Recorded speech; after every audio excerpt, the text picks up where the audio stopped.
uçak gibi kaybediyorum. Artık seni bir çiçek yerine kopartmak istiyorum. İsteğinden sahneden öpüyorum ağzından. Büsbütün kaybettim, bana dokunmayın sakın. Bunların düzenine sokayım, düzenine sokayım.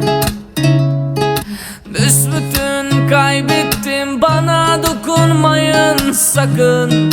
Bunların düzenine sokayım, düzenine sokayım.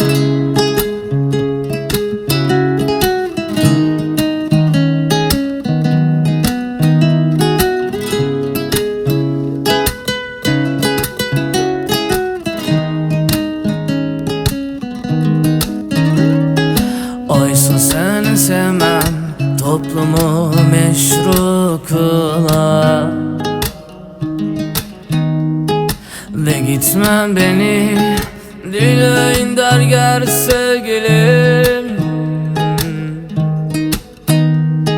Zaten kırılmış bir kızsın, dövülmüş bir ağ.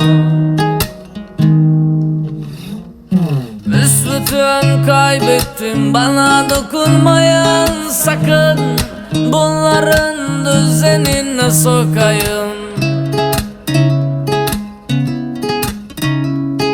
Büsbütün kaybettim, bana dokunmayın sakın.